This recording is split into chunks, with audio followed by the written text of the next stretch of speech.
Hello and welcome. It's your Managing Madrid podcast for this week. First week of 2018, not the first show of 2018, but the first everyone Sunday show. We're going to recap. This is your host, Gabe Lezra. I am joined by Kiyan Sobhani after what I can only describe as an really deflating, unpleasant, not unpleasant, but like a very deflating match. Real Madrid goes to Balaidos, goes to Celta, and comes away with a draw that Celta pulled out at the last minute. 2-2. So Kiyan, how are you doing? How are you handling this? I'd say it was unpleasant. Was that you were saying? It's kind of not unpleasant. No, I just thought it was unpleasant.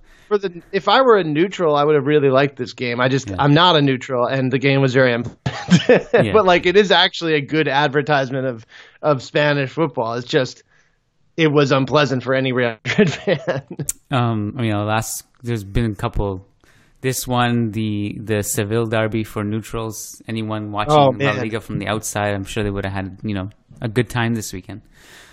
Yeah, I have a lot to say on the Seville derby. Actually, I watched all of it. It was a great game. I'm very excited for the Beticos. That was very cool. Betis won, obviously 5-3. My theory, Kiyan, is that Montella actually not that good a coach. Just gonna toss it out there. That was my thinking.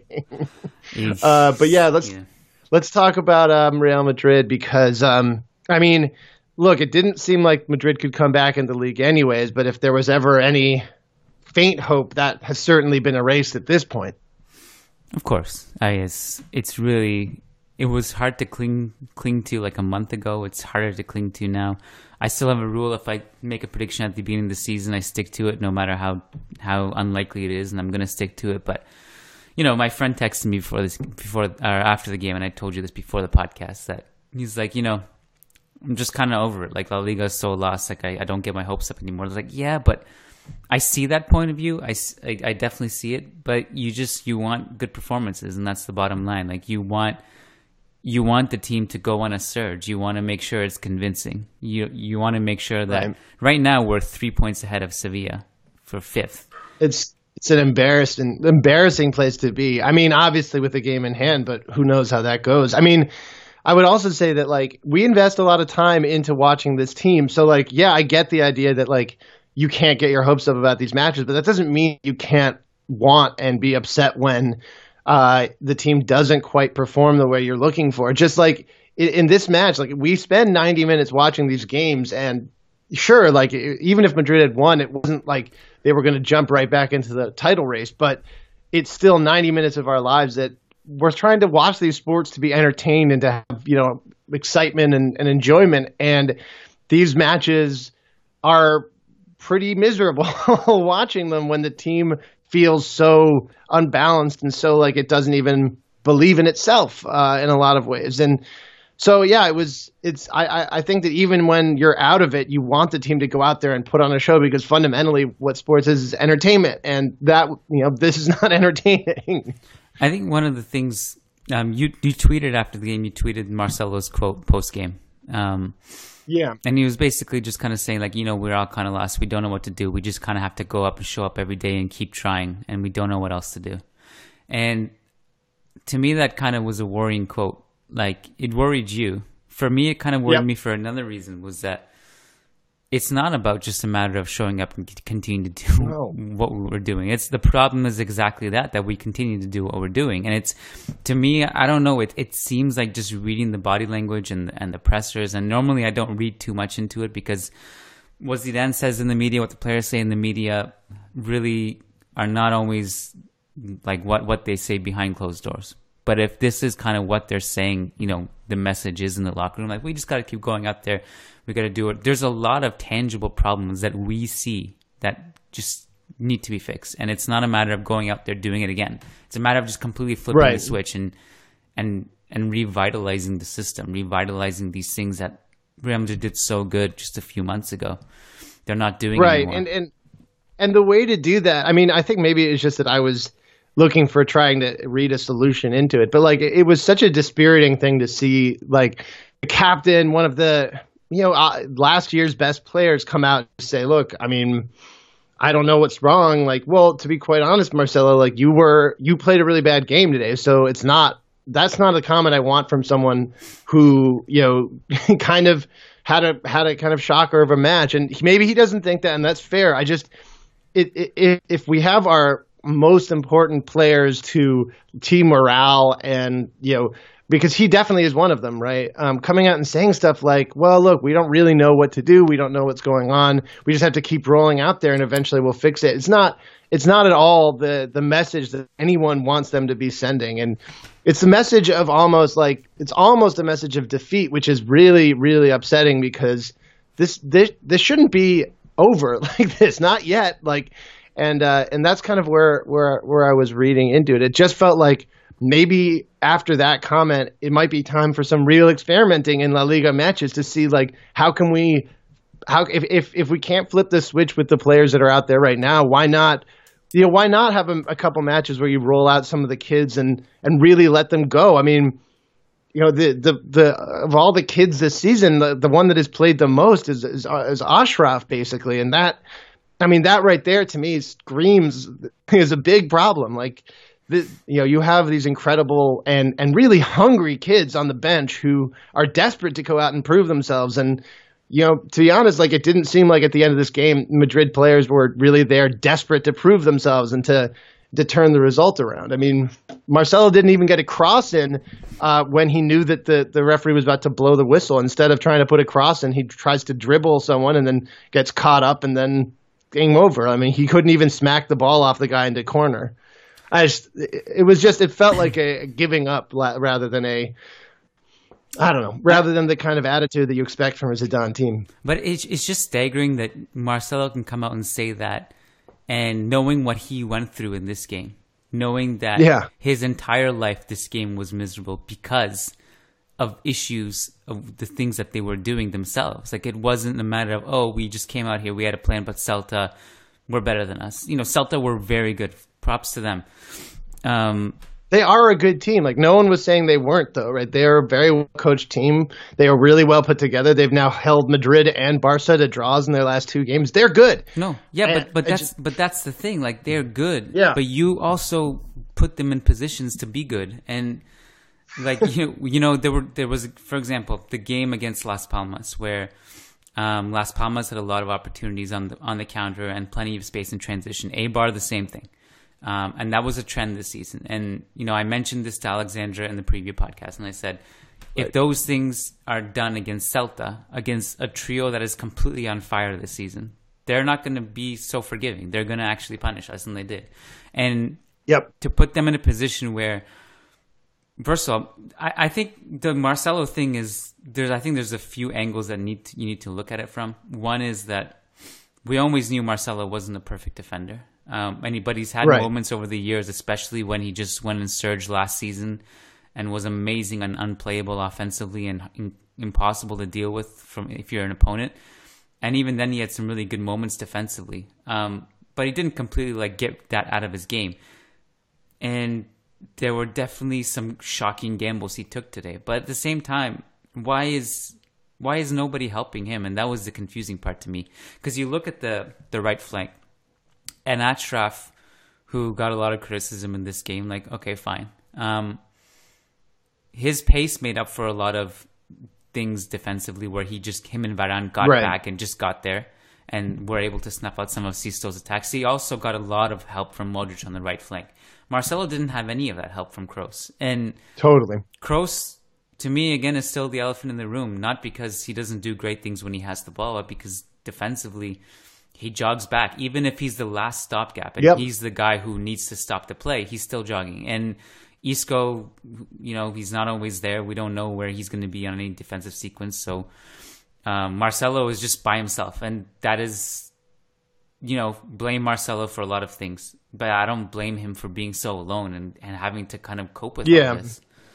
No, I think that the right things to blame Marcelo for are some of the lackadaisical running back where, maybe Madrid is in transition. It's not clear who's going to end up with possession. So Marcelo kind of cheats forward. And then suddenly, like as happened over and over in this match, I'll also say Celta just would win a 50-50 ball. And then Marcelo, who was cheating forward, is suddenly way, way out of position because there was no Modric on his side of the field to step into that space. Yeah. And at least like hold the play back for Marcelo to sprint back. Yeah. It was just suddenly like the player on his side was released into space, and there was a huge break on. And Varane or Nacho had to cover for him on that side. I mean, I actually think that one of the things that I think people were getting on Varane and Nacho like a little bit more than they needed to, because it's very hard to play as a center back when you're not getting very much help from your wings. And I mean, Madrid just got owned on the wings today. The only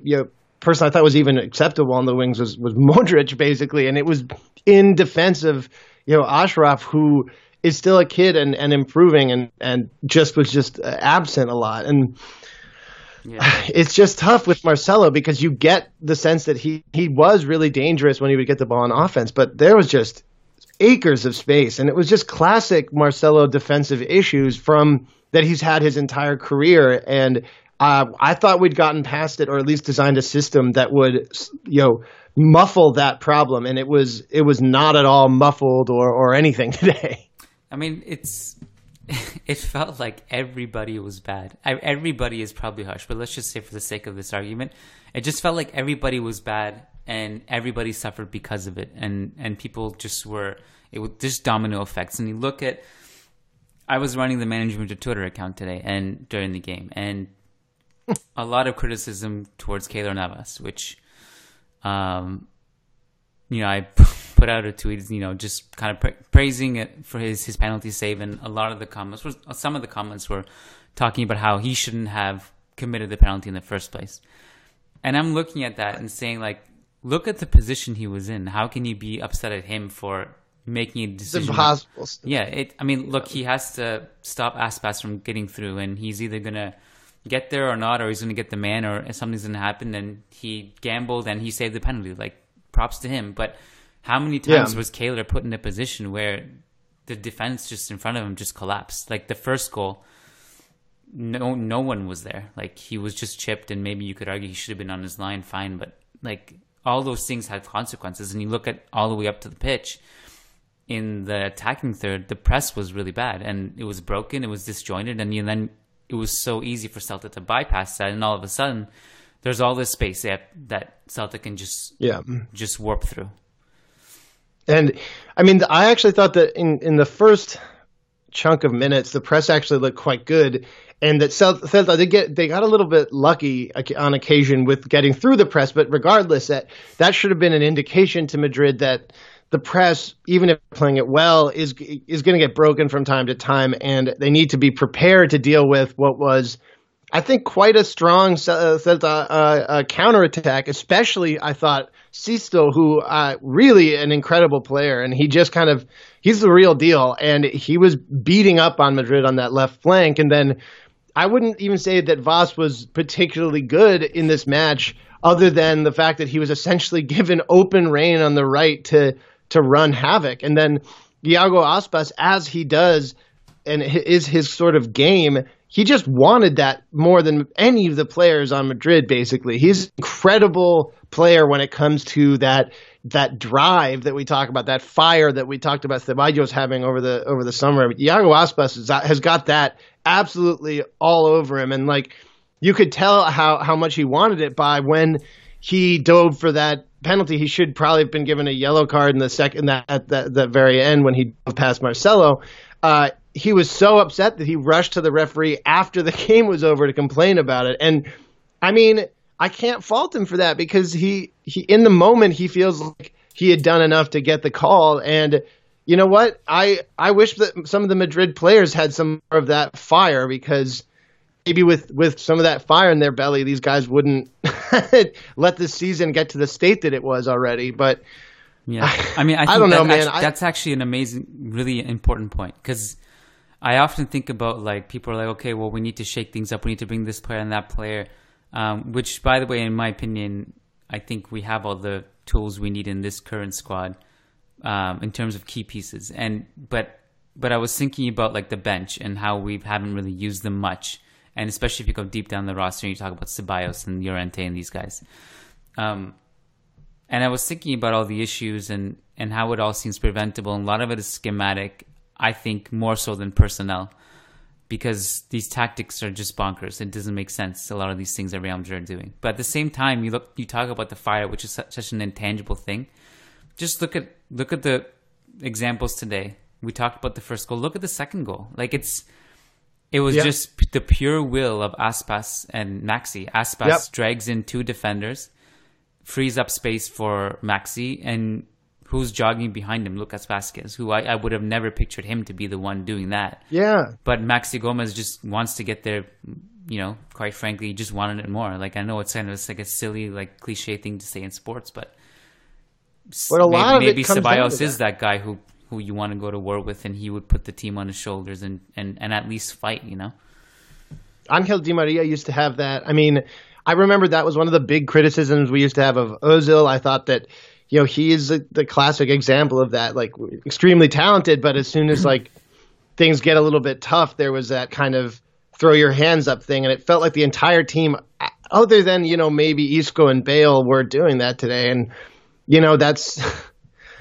I mean, I don't even know, what to say because, like, frankly, I thought that the Isco and Modric sub was going to be a smart move to kind of lock in the defense, and that Lucas Vazquez was going to really bring some cover, and that Kovacic was a really strong defensive option. But nothing changed when they came in the match. It didn't seem like they were the spark in that midfield that was necessary. And then, I mean, Bale ran out of gas. He has been injured all season, and by minute 65 or so, he was flagging. And I think Zidane should have seen that and gotten someone in for him earlier because, I mean, he played an incredible game, but the truth is his conditioning isn't there yet. And I think we knew that going into this. And the fact that Asensio didn't come on until the last 10 minutes or so, real issues there for me. And also, look, Cristiano Ronaldo just it's not himself. I don't know what is going on with him, but shocker from him on a lot of occasions. It's hard to diagnose it. Other than kind of just to say age, and eventually, like, we just see our favorite players decline. And, it's naive of us to sit here and say Cristiano's declining, because I feel like we have this conversation every year, and every year he goes and turns into a unicorn in the springtime. But this is a long ass funk. Dermot Corrigan put out a tweet today after the game, and he said, "This is the first time in Real Madrid's history, that no player has scored more than 4 goals at this point of the season." I mean, it's a crazy statistic. Bale probably would have gotten there if he played consistently. He has been. He and Isco have been Real Madrid's best players when they're both playing, and I would give a shout out to like Varane, who I think overall has been amazing. Also, I think like Asensio's has been pretty good. Like, in the minutes he's played, But I think like in a time where you really need goals desperately, Bale. I mean, Bale is a savior in that sense. He's a hero because no one else is clinical like he is right now at this moment. Yeah. And I think the other two who do put the ball in the net for you, apart from Ronaldo and Benzema, are basically Isco and Asensio. Yeah. Yep. I'm just... Honestly, it's tiresome and upsetting. I don't know how else to even talk about. It's because generally we talk about the same issues every week. That's why it's kind of it's frustrating, Like it's like we tried. Yeah. There are certain things that we bring fresh to the table, like new problems every week, but the general problem is the same. Yeah, and I mean, this is not the first time, but this is becoming a theme, this lack of fire. And it's why Madrid has outscored teams in the first half of games this season, but generally hasn't in the second half. And that it's not just a conditioning thing, though that might be an issue. I don't really know why that is happening, but the second half of games is also when the team that comes into the match feeling like this is life or death, we have to do this now, that's when that team tends to take more control. And Madrid just hasn't been that team essentially at any point in this season, and that I just don't. Yeah, I mean, I just don't know how to deal with some of this stuff. Shout out to Bale though for a second. Like apart from the obvious, the goal and all that, there was this moment in the first half which I thought kind of like encapsulated his performance in a nutshell.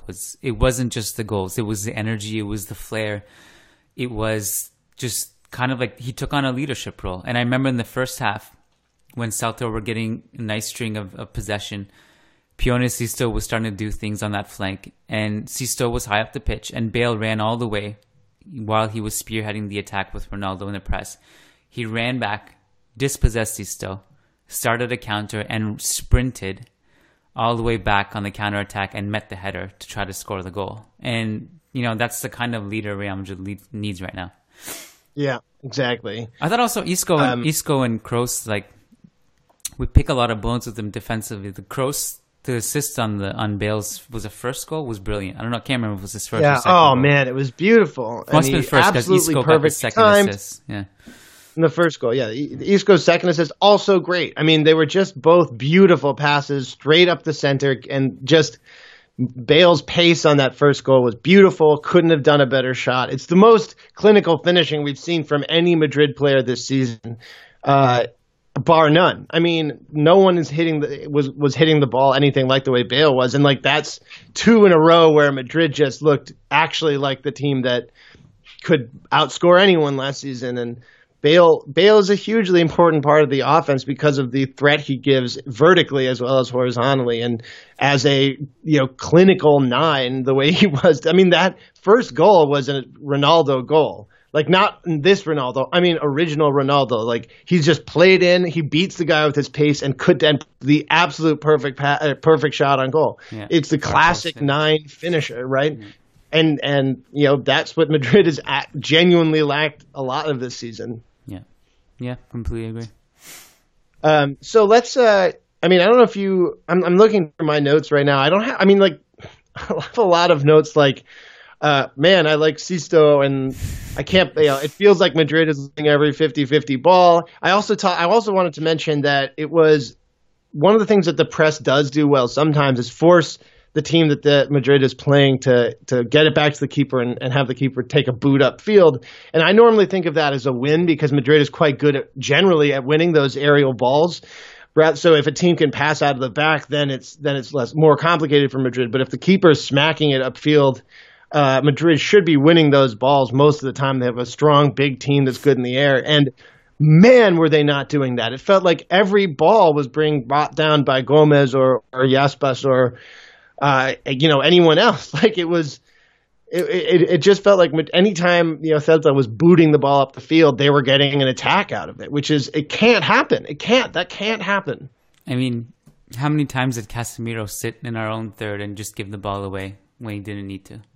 Like, to the point where every time he had the ball back there, I was sweating. This was like a classic Casemiro like problem game, whereas he goes through these spells and he's brilliant at times and also does these things where you can't rely on him, and I think that's one of the reasons where and they didn't want to pass to him. They were just like, at this point, this guy's giving up the ball all the time. He's not an effective outlet for us. Yeah, I mean the only other note I really had. I think that that questions won't cover is Achraf had a couple really nice. The thing with playing with Modric on the flank, I imagine that's got to be a footballer's dream. Like Modric does so much to make you look good. He'll cover for you defensively. Yeah. He'll always be there to bail you out as an outlet pass when you have no one else to pass to. He'll make plays. He's comfortable in tight spaces. He'll just make you look good. And I thought he did that with Achraf in this game. And I think there was criticism for Achraf, but I think he would have gotten even more criticism if not for Modric doing a lot of work on that flank. But I think there were a couple times where Achraf got a lot of space on the flank and he had an opportunity to do something. And his crossing, disclaimer, I really love this kid, but his crossing is like you put a blindfold on him and you just ask him to hit a target anywhere, and that's what it feels like watching him try to play. I was actually going to make essentially the same point, and I don't think you can, I don't think it's fair to say that we don't love Achraf, because like we're huge fans of this kid. We are, but like it's really hard to be a 19-year-old and go from Castilla to first team Real Madrid. Yeah. And what he does well, he has shown off like flashes of this absolute brilliance. He's got great pace. He does seem to have good defensive instincts generally. Although I will notice that there was a point in the second half where Celta was coming in. Sisto had the ball. Achraf went in to close him, and then Varane came as help. And then Varane was pointing like he's going that way, he's going that way, he's going that way. Yeah. And he went that way, and Achraf bit in and just got beat despite the fact that Varane was telegraphing where Achraf needed to be. That was infuriating. It was like, listen to Varane, he's really good. I think that actually. Yeah, go ahead. No. I was just gonna say, actually, that the real issue with Achraf has been that he is actually a little bit of a black hole offensively. His crosses are almost universally off target and nowhere near the person that he needs to find. And the best thing he does, and I think Modric began to notice that, is recycle the ball. So like he can bring the ball up a lot, but then he really, I don't want him crossing the ball ever. I want him recycling it back to Modric. And by the end of the match, that's what he was doing more, because his crossing was whoa. Yeah, it just felt like everyone was overhit basically. No, I think, and he also just hasn't had confidence beating his man consistently, and that was a thing that he could do at Castilla, and he just hasn't been able to do yet this season. Yeah, and but again, like I think defensively, like no one was really a standout today. I think Varane and Nacho probably low key were good given the circumstances and given how much they had to deal with on their own and the space they had to deal with. I've written about Achraf's defensive IQ before. I think it's definitely better than what people give him credit for. I think he's really good defensively, or at least has tools that have shown us he's going to be a really good defender in the future. I think one of the interesting things about him, though, is that a lot of his defensive things that he does is he's out of position. And you kind of mentioned that Varane thing and kind of telling him where to go. A lot of the things he does defensively are just his pace getting back into position. And that's what's interesting about him, is that when he makes the wrong decision, he can just flip on a switch, put the jets on, and just get back in like in record time. And there was a couple moments in this. I mean, he had the most tackles out of anyone in the field, or out of anyone in Real Madrid in this game. And it's also because Celta was targeting him; they were going at him. Yeah. And I mean, that's the thing. Like he will deal with a lot. So he's going to be put under the microscope for that reason, because he's constantly like in the middle of a barrage of attacks. Yeah, I think generally he deals well with it, though. Yeah, no, I actually do think that he's performed better than I even expected, just because I think everyone expected way too much of him. The right call for him was definitely to have Madrid bring in another right back and him to go out on loan, and that didn't happen.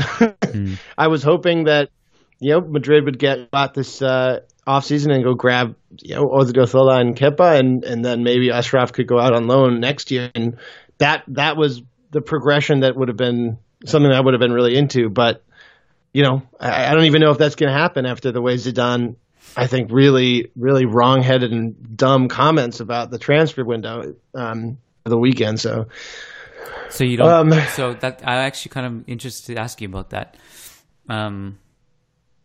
Yeah. Did you just think it just sends the wrong message, or? Oh, I think it was one of but first of all, it does send the wrong message, because it did seem like, not only does it seem like Madrid are about to sign Kepa, it seems all the reporting on this has suggested that Madrid are going to go ahead and do it anyways. And it's really hard to come back from a comment like that with a player who's coming in like as a young prospect. Like, you can't say stuff like that. I just don't understand like where that is coming from, other than as a actual way to try to shut the signing down, because there's no other explanation for that comment, to be frank. Like, Kepa was no one was expecting Kepa to come in immediately as a replacement for for Kaylor, but he was coming in as a replacement for Kiko, who was then going to go and leave and maybe be a first team keeper somewhere. And it was a perfectly legitimate and smart switch, and to come out and say that stuff only indicates to me that he doesn't that he's trying to shut down the signing, but it's possible Madrid will go and do it anyways. And then Madrid's also been linked with Odriozola, who's a real deal, really good young kid. And if he says the same stuff, I just don't know how that kid is going to be able to come into the squad. I'm really, really upset about those comments, guys. It's just not the way you handle a potential. But you bringing in a kid like Kepa. Kiyan, you're also a big fan of Kepa's. Like we're on the same side on this. I mean, I really like Kepa. I think, I tweeted this like almost just before Zidane said that, just saying how much I like the signing for obvious reasons, not just not just because his talent, but his price tag is reasonable given his contract situation and all that. Oh. I don't know. My guess is that I don't know. My guess is that he doesn't want to make Kiko either uncomfortable or kind of take his confidence down if he needs to rely on him before Kepa comes. He's always been a politically correct coach kind of guy. Like just doesn't say much, shoots down everything unless it's official. So that's kind of shut up. That's what you should have done. It's like, no, I'm not going to talk about that. It's better answer. But yeah, that was my feeling. And the second is to be honest, I don't know how you can watch Madrid and think that Kiko is a legitimate, replacement level keeper. And not only is he older than Kaylor, he's also just he's not really even at B team level. We've talked about it all year that when Kaylor was out, this team really suffered, and Kiko was just not the same level. And I mean, one of the things that was really impressive about Kaylor, just to bring this all back, is out of the 20 penalties that have been given against Real Madrid, he has saved 11 of them. And he is one of the best keepers in the world at stopping penalties. He was a master for it. That was one of the reasons that Madrid signed him, was because he brought Costa Rica through to the quarterfinals of the World Cup, basically based entirely on his ability to stop penalty kicks. I definitely do agree about the Kiko Casilla point not being honestly, watching Casilla play and watching Castilla, I wouldn't start him in Castilla. I would, we have Bellman with Casilla who's been really good this season. I would honestly probably start Bellman over, or at least take a gamble on him. But that's how there's no upside from Kiko, and he's not good. He's just not that good. So. But I think that's also the other point. It was when people are complaining and saying we don't need a goalkeeper, we need a striker, and there are actually people who do believe that. But I don't understand that it's the fact that you don't get a drop off with Kaylor, and have to rely on Kiko in a big game if Kaylor can't go, and having Kepa there is a massive boost to the squad. No matter how much you spin it. Yeah, and now, it's very possible that at the end of the season, Madrid will want to go out and get, if they don't bring in Kepa now, and even if they do, it's possible they'll just say, allow Kiko or allow Kaylor to leave and go grab someone else, and that's fine too. I'm honestly just bamboozled by this, because I think that if you're having a candid discussion with Zidane, he would admit that. I hope that he would admit that Kiko isn't quite at the level. I don't know. I was really discouraged, Kiyan. That's why I was so upset about it, because it's such a discouraging thing, because basically the papers were reporting, and it seemed like not only was this deal done, it was Kepa has had his physical. He is signing. That is it. So.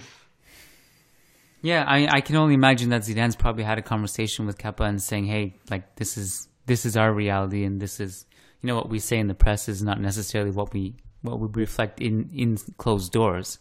Right. But I don't know. I don't know how much more we can talk about it. Yeah, I think that's basically it. All right, let's jump into some questions. We've got a number of guaranteed Patreon questions we need to get to. As you might imagine, you guys are kind of generally not super psyched about the way things are going, which is totally fair. I think let's just start here. Ramin Nagi asks us, why in the world would any coach continue with a system that hasn't worked since August? We need a drastic tactical change, not new signings or a new coach. Mm-hmm. Do you agree with that, Kiyan?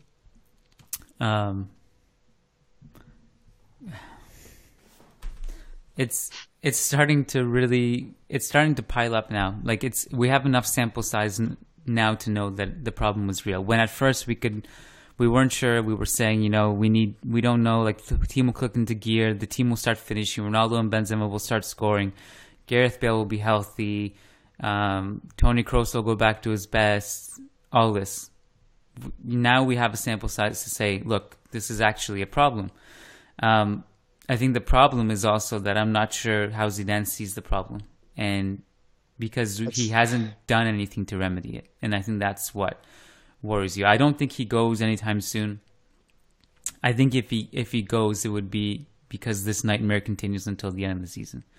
But I don't think he's going to go anytime before that. Then the new signings, like again in the summertime, imagine there will be. In the winter, it still makes no sense to me because right now it's not about him having signings or not, because he's not even using his whole squad. That Ceballos could be. Like Ceballos could be a new signing theoretically if you used him. And one of the interesting thing was when you watched that Betis game against Sevilla and how Fabian kind of turned into this figure that replaced Ceballos as the guy who puts the team on his back, who loves Betis. And that was Ceballos a year ago, and I'm sure he would have loved to be a part of that. And he just hasn't been a part of anything here. And I think that's he'll never admit it. I think he's definitely frustrated. Like I always thought, even back last season, I thought he was the type of guy who with the Spain under-21 squad, he literally just stopped talking to Denis Suarez in the dressing room because Denis Suarez, through no fault of his own, was starting over him.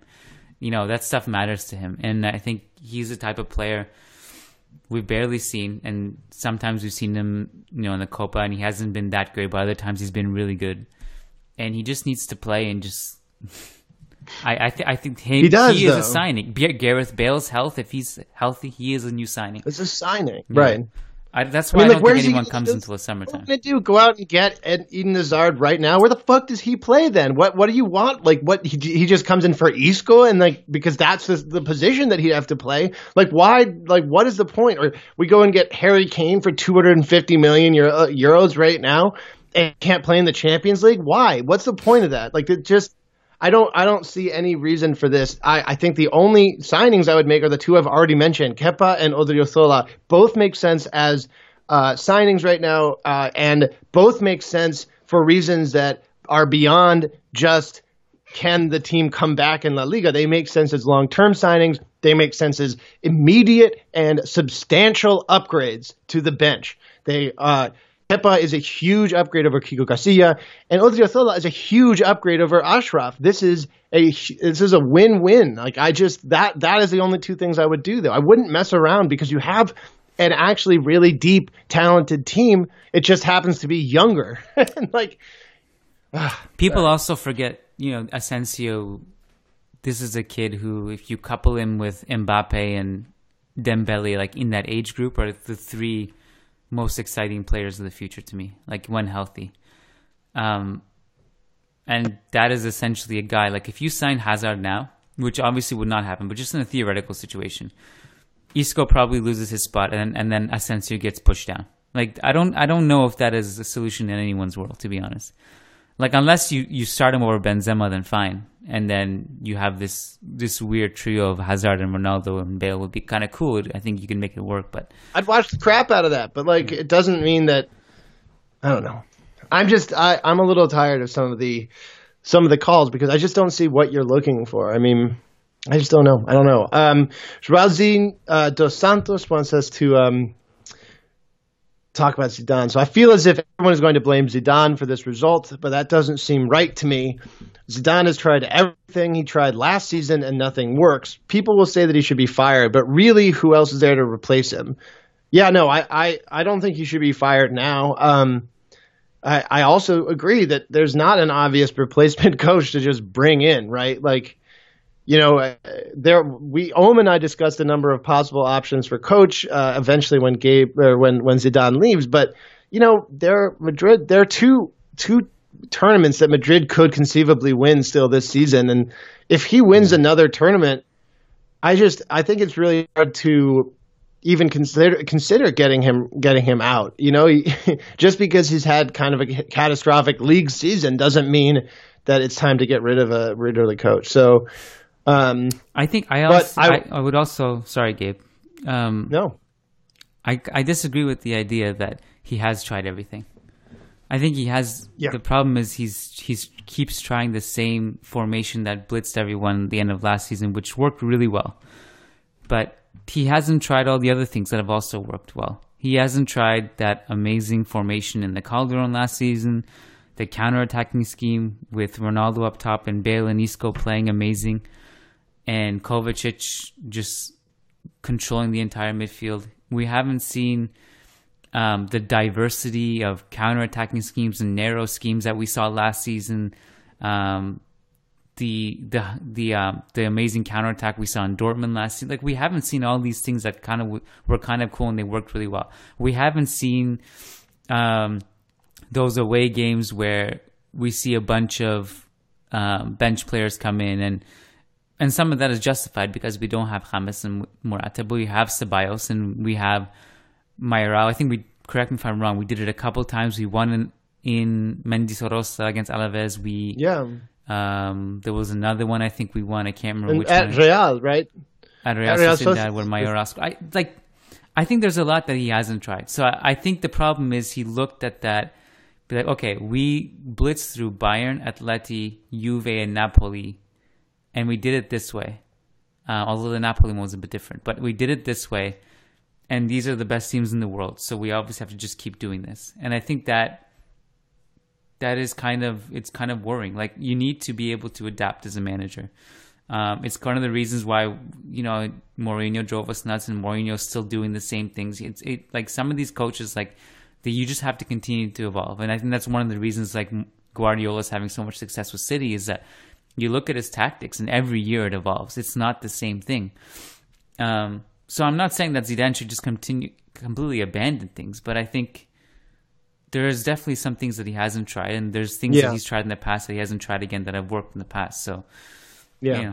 No, I agree with that. All right, Shay Katiri asks us, I know that this season hell has broken loose on us, but on a happy note, 2 or 3 seasons from now, when Vallejo is experienced, Casemiro has evolved a little, and Marcelo hasn't begun to decline yet, there won't be any team which can break defense. So I'm not sure. I mean, I don't know if that's a nice and optimistic, and I hope that's true. I would love to see Casemiro evolve, and I'm hopeful that Marcelo hasn't declined yet, but he might be. But yeah, I mean, look, I'm all in on Vallejo too. So he continues. I don't know what Kiyan sees in Llorente, especially after his mistake against Numancia, and I can't find anybody other than Kiyan who finds something worthy in him. Some fighting words, Kiyan. Do you want to direct Shay to some of the? I got to tell you, I know there are a lot of people who see a lot in Llorente. I also am a big Llorente fan, so I don't really agree with this. But Kiyan, if you want to step in.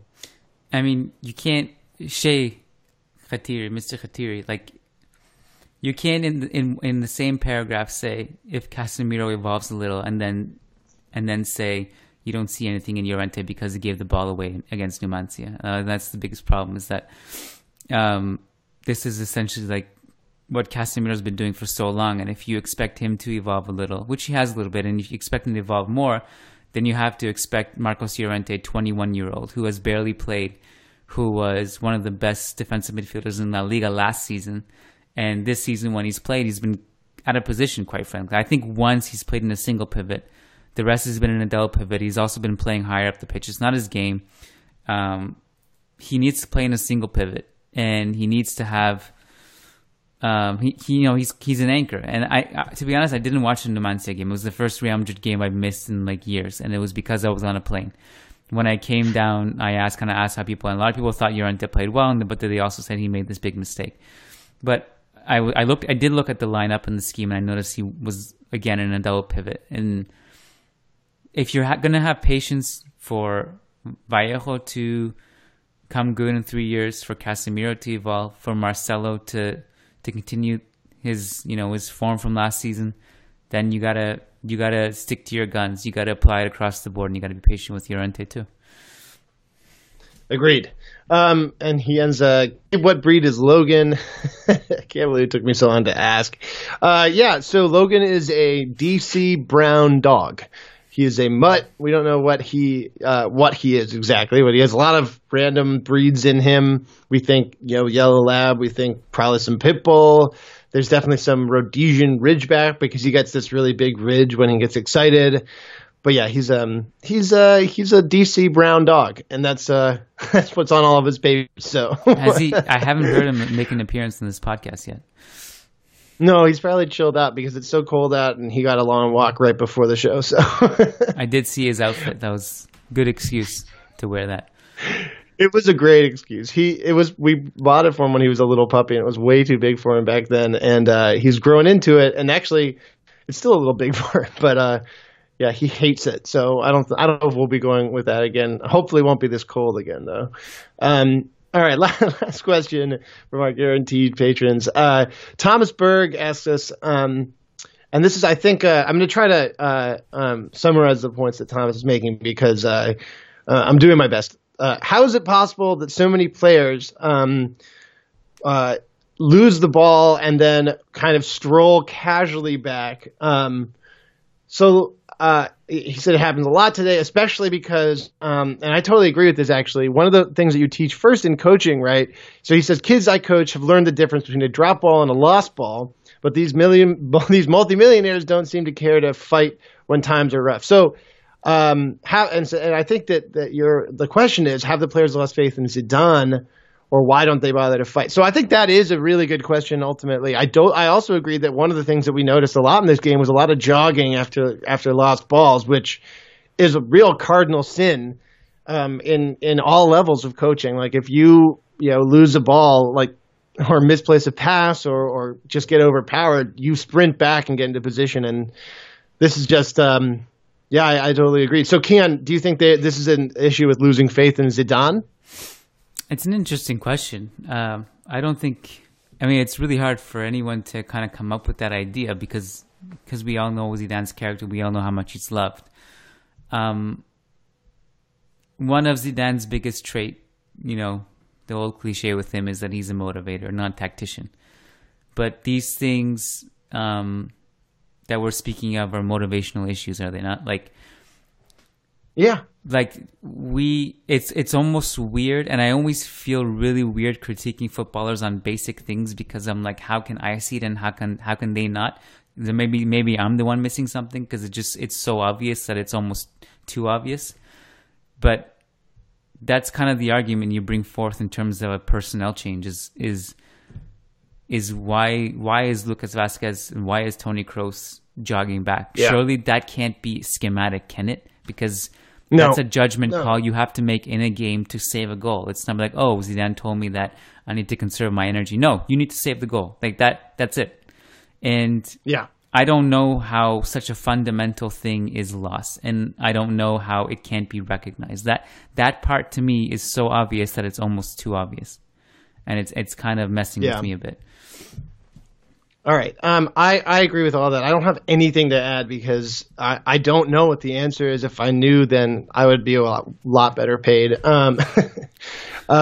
But here, okay, so from our non-guaranteed patrons, there's one question I wanted to ask because I actually have been asking myself this a lot. Mm-hmm. And it's from Sajid Reyaz, and he is asking essentially, look, we're being linked with all these people where we'd have to pay ludicrous sums of money to get someone who's probably going to be cup tied or whatever. Why aren't we considering Alexis Sanchez, who probably could be gotten for quite cheap right now and who ends his contract in June? And if we like him, we can keep him for just a contract renewal. And I actually think that's a really good point. If you want any attacker, there is a guy out there who would really, really help this team. Alexis is a totally difference-making player. You saw what he used to do for Barcelona off the bench. I was so happy when he left Barcelona to go somewhere else because he really is a difference maker off the bench, starting. I would love it. I think that's the only attacking player I would consider signing. I know that he's cup tied, but even for La Liga, even for the Copa, I think it'd be great to have him. So yeah, I totally agree. Oh, actually, he is cup tied, right? Because he played in the UEFA Cup. I don't know. I don't know in how the that Europa works. League. I It think still so. carries over. Yeah. Yeah, sorry, Europa League. God, it's my old kid self remembering UEFA. Anyway, so yeah, I love it. Yeah, I gotta confess, I don't hate the signing. I don't hate the idea of it. I like Alexis. I'm with you. I was happy he left Barca. I really was, and he's the type of player that I'd love to go to war with. We've just never been linked to him, so just, I for some reason I just don't think Real Madrid are even looking at him. I don't know why. I don't know why that's the answer, but there's a lot of baffling stuff going on, and that's just another thing to add to the pile of things that are absolutely baffling about this season, is that why Real Madrid aren't even considering Alexis, who's been a huge difference maker throughout his whole career. If they're looking for goals, this is a dude who can score them. Literally, that's all he does. He runs at people and scores goals. So I'm a little fed up because, Kiyan, I was so positive about this season going into it, given how I think it was actually quite a strong summer. And it's just kind of gone to crap a little bit. So we have to be I try to keep hopeful, but it's kind of hard to in the current environment. I'll just say that. Look, I mean, the future outlook of the team is unbelievably good. Like it's still really good. Still that. And the season is still not lost, but we're just trying to piece it together because it's kind of hard to analyze this one because we know what's wrong and we're not sure if Zidane knows what's wrong. And I think that's... Yeah. We're just waiting for that aha moment. Like, oh, okay, we found the solution. Let's just go. Let's string. And if the solution is like it's time to bring Ceballos and some of these people and more, and Zidane won't do that, then I actually do think it might be time for Zidane to move on from Madrid. Not before the season ends, but if this just has to continue, because this is a team that is built to create a long-term success, built to create long-term success. And if he's not willing to help develop those players, then it's time to go get someone who will work with us to do it. But his career has been all about developing these players. So I don't know what to say. I'm really, really hopeful that Zidane, decides to make some moves and try to change things up and bring in some of these goddamn players. Ceballos everyone has been crying out for it. All right. We could rant all night about it, but I don't think there's anything else constructive to add at all about it. So we're almost a month away from the PSG game. And I would hope that we just, whether you believe La Liga's lost or not, that's fine. But build some kind of momentum heading into that game, for the love of God. Yeah. Just figure something out. We should do patron shout-outs, let's do patron shout-outs. And then, Kiyan, why don't you tell everyone what's coming up? If you have any extra shows this week, if all that stuff would be great. We have Villarreal, I think, is our next La Liga opponent, if I'm not mistaken. I'm going to try to coordinate a preview podcast with SB Nation's Villarreal website, which is they're always fun to talk to. Villarreal USA, I think it's called. So Alan Dodson has been on the show many times. Other than that, not sure. I think Diego and I will probably talk about the Coutinho signing tomorrow on the Churros y Tácticas podcast, if you guys are interested in that. Do you have any LFF stuff coming up? Liz is going to come on to talk about her Milan article and a couple other things. Are you going to take that question I sent you? Not question, but that take I sent you about Patreon? Oh, yeah. We have a lot of really good takes that we actually got this week because people are kind of going crazy, which is really cool. I really and shout out to the guy who is extremely upset that Ohm and I did a podcast for patrons because, you can't both like Real Madrid and expect to make any money from doing journalism about Real Madrid if you're a real fan. So shout out to that guy. Show me the lie, though, Kiyan. Neither of us actually like Real Madrid, right? We're in it for the money. It's all about the money. Let's talk about money. Let's talk about patrons. If you really like this show and you want to support our greed, please become a patron. Patreon.com/Managing Madrid. Honestly, guys, without you, thanks for putting us in this position and thank you for supporting us. Your financial help has actually helped us both get microphones headsets and software and stuff like that. And it's, just we appreciate your support. So as you know, you get different rewards if you become a patron.